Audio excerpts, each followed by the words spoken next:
தேர்வு விவகாரத்தில் மத்திய கல்வி அமைச்சர் தர்மேந்திர பிரதான் பதவி விலக கோரி டெல்லியில் தொடர் உண்ணாவிரத போராட்டத்தில் ஈடுபட்டுள்ள சமூக ஆர்வலர் சோனம் வாங்சுவின் மரண விளிம்பில் உள்ளார்.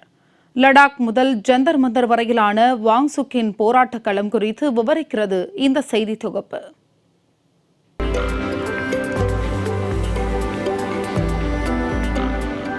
லடாக் பகுதியை சேர்ந்த 59 வயதான வாங்சுக் வெறும் சமூக ஆர்வலர் மட்டுமல்ல, பொறியாளர், கண்டுபிடிப்பாளர், கல்வியாளர் என சொல்லிக்கொண்டே போகலாம். மலை பிரதேசமான லடாக்கில் தண்ணீர் பற்றாக்குறையை போக்குவதற்காக குளிர்காலத்தில் வீணாகும் நீரை சேமித்து செயற்கையாக பனிப்பாறைகளை உருவாக்கும் ஐஸ் தூபி என்ற தொழில்நுட்பத்தை கண்டுபிடித்து உலகையே வேக்க வைத்த சோனம் வாங்சுக் அங்கு பல்லாயிரக்கணக்கான ஏழை மாணவர்களின் வாழ்வில் ஒளியேற்றியவர். இந்த சமூக சேவைக்காக 2018ஆம் ஆண்டில் ஆசியாவின் நோபல் பரிசாக பார்க்கப்படும் ராமன் மகசேசே விருது வழங்கி கௌரவிக்கப்பட்டார் வாங்சுக். அதோடு ஹிந்தியில் ஹிட்டடித்த 3 இடியட்ஸ் திரைப்படத்தில் அமீர்கான் ஏற்றிருந்த கதாபாத்திரமே இவரின் ரோல் மாடல் தான். இப்படி லடாக் மக்களின் உரிமைகளுக்காக குரல் கொடுத்து வந்த வாங்சுக் லடாக் யூனியன் பிரதேசத்திற்கு சிறப்பு அந்தஸ்து வழங்க கோரியும் அங்குள்ள இமயமலை சூழ்நிலையை பாதுகாக்கவும் வலியுறுத்தி கடந்த 2024ஆம் ஆண்டு மார்ச் மாதம் லேயின் உறைபனியில் 21 நாட்கள் தொடர் உண்ணாவிரத போராட்டம் நடத்தி அனைவரின் கவனத்தையும் ஈர்த்தார். அதோடு லடாக்கிலிருந்து டெல்லி வரை சுமார் 1000 கிலோமீட்டர் தூரம் தனது ஆதரவாளர்களுடன் நடந்தே சென்று எல்லையோர மக்களின் உரிமைகளுக்காக குரல் கொடுத்த வாங்சுக் தொடர்ச்சியாக கல்வி உள்ளிட்ட பல பிரச்சனைகளில் போராட்டங்களை முன்னெடுத்து அதில் வெற்றியும் கண்டிருக்கிறார். இப்படி தன்னுடைய ஒவ்வொரு போராட்டத்திலும் மத்திய அரசுக்கு தலைவலியை ஏற்படுத்தியிருந்த வாங்சுக் இந்த முறை கையில் எடுத்த போராட்ட களம்தான் நீட் தேர்வு. நீட் வினாத்தாள் கசிவு விவகாரத்திற்கு பொறுப்பேற்று தர்மேந்திர பிரதான் பதவி விலக வலியுறுத்தி காக்ரோச் ஜனதா கட்சியின் சார்பில் முன்னெடுக்கப்பட்டிருந்த போராட்டத்திற்கு ஆதரவு தெரிவித்து கடந்த மாதம் 28ஆம் தேதி உண்ணாவிரதத்தை தொடங்கினார் வாங்சுக்.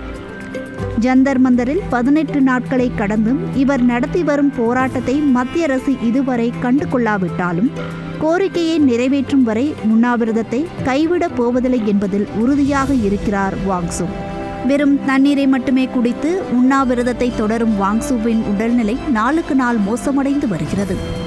இந்த போராட்டத்தால் சுமார் 8.5 கிலோ வரை உடல் எடையை இழந்து படுத்த படுக்கையில் அதீத சோர்வுடன் மரணத்தின் விளிம்புக்கே சென்றுள்ளார் வாங்சுக். இனியும் அவரின் போராட்டம் தொடர்ந்தால் 2 நாட்களில் அவர் உயிரிழந்து விடுவார் என்றும் அது நாட்டிற்கே அவமானமாக மாறும் என்பதால் அவரை காப்பாற்ற கோரி டெல்லி உயர்நீதிமன்றத்தில் அவசர மனு தாக்கல் செய்யப்பட்டுள்ளது. வாங்சுவின் கோரிக்கைக்கு மத்திய அரசு செவிசாய்க்குமா என்பதை பொறுத்திருந்து பார்ப்போம்.